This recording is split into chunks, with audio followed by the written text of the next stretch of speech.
Hello my dear students, dual problem को हम discuss कर रहे हैं और इस प्रॉब्लम में एक और क्वेश्चन हमने लिया पहले और इस क्वेश्चन में सबसे बड़ा डिफरेंस ये है कि minimum z that's okay subject to constant में मिनिमम के लिए ये साइन होना चाहिए ये सर, लेकिन यहाँ देखिए साइन चेंज हो गया क्योंकि कैनोनिकल फॉर्म के लिए जरूरी है कि अगर मिनिमम का केस हो तो सारे साइन ग्रेटर और इक्वल टू होने चाहिए। तो ये हमारा स्टैंडर्ड फॉर्म में नहीं है, तो सबसे पहले तो हमारा काम क्या होता है इसके कैनोनिकल फॉर्म में बदलना। तो हम लिखेंगे need to change above equation into canonical form. तो उसको कैसे चेंज करेंगे बच्चों? अभी तो हम केवल इस क्वेश्चन को ही लिख रहे हैं। तो मिनिमम z हमने लिखा, इसके बाद मिनिमम z, इसके बाद हमने इसमें तो कोई दिक्कत नहीं है इसलिए वैसा का वैसे लिखाए देंगे। सब्जेक्ट टू कांस्टेंट, इसमें पहली क्वेश्चन में कोई प्रॉब्लम नहीं है इसलिए हम इसको वैसे का वैसे लिखा रहने देंगे।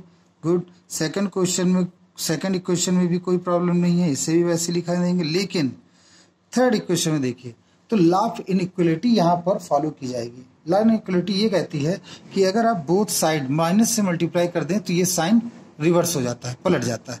तो हम इसको दोनों तरफ माइनस से मल्टीप्लाई, लिखने की जरूरत नहीं है, आप डायरेक्ट इसको करेंगे तो जैसे ही आप इसे माइनस से मल्टीप्लाई करेंगे तो ये इसमें कन्वर्ट हो जाएगा।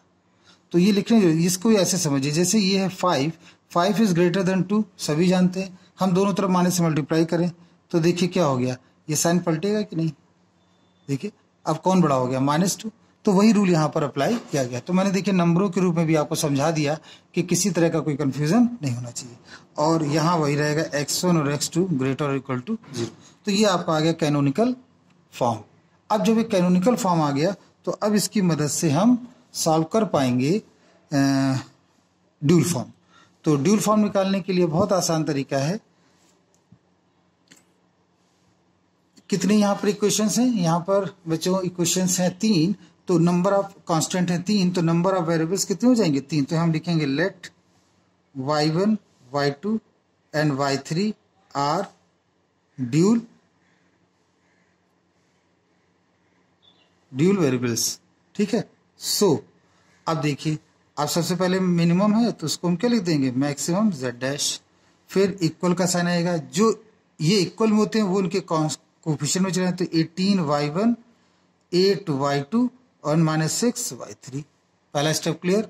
अब हम लिखेंगे subject to constant. Subject to constant में हम क्या लिखेंगे? सब्जेक्ट टू कांस्टेंट में बच्चों लिखेंगे ये जो इसके कोफिशिएंट है उनको हम पहले लिख लेते हैं। तो आप देखिए 1 है, 2 है, 1 है, 3 है, 2 है, 1 है। इनका हम ले लेते हैं क्या, ट्रांसपोज। जब इनका ट्रांसपोज लेंगे तो लिखेंगे 1 2 1 3 एंड 2 1। एक्चुअली ये है मैट्रिक्स फॉर्म में और ये भी मैट्रिक्स फॉर्म में, लेकिन ये इसका क्या है, ट्रांसपोज। तो ट्रांसपोज में ये ट्रांसपोज क्यों लिखते हैं? क्योंकि हम तभी आसानी से लिख पाएंगे इसका ड्यूल फॉर्म। तो अब देखिए ये पहला वाला जो बन गया वो y1 के साथ जाएगा, दूसरा वाला y2 के साथ जाएगा और थर्ड 2 y3 के साथ। और चूंकि यहाँ पर ग्रेटर इक्वल टू का साइन है, केस है मैक्सिमाइजेशन का, इसलिए हम ऐसे लिखते हैं। और इक्वल में क्या जाएंगे, इनके ये कोफिशिएंट। मैंने आपको बताया था ना बच्चों कि ये जो दो कोफिशिएंट है वो इनसे इंटरचेंज होते हैं, ये वहां पहुंच जाएंगे, वो यहाँ पहुंच। तो अब हम इसके इक्वल में लिख देंगे, पहली इक्वेशन आई, इसके इक्वल लिख देंगे 10। नेक्स्ट लिखते हैं 2y1 प्लस 3y2 और प्लस y3 अगेन। अब देखिए इक्वल में कितना है, 20। और फिर हम लिखेंगे here y1 y2 y3 greater equal to 0। अब देखिए ड्यूल फॉर्म का रूल क्या कहता है। ड्यूल फॉर्म का रूल ये कहता है कि नंबर केस मिनिमाइजेशन से मैक्सिमाइजेशन बदल दिया। लेस और इक्वल, ग्रेटर इक्वल टू के साइन को लेस और इक्वल टू साइन में बदल दिया। Number of constant becomes number of variables. Number of constant है 3, नंबर ऑफ वेरिएबल्स हो गए 3। बिल्कुल। नंबर ऑफ वेरिएबल्स यहाँ है 2, तो नंबर ऑफ कांस्टेंट यहाँ कितने हो गए, 2। देखिए नंबर ऑफ कांस्टेंट कितने, 2।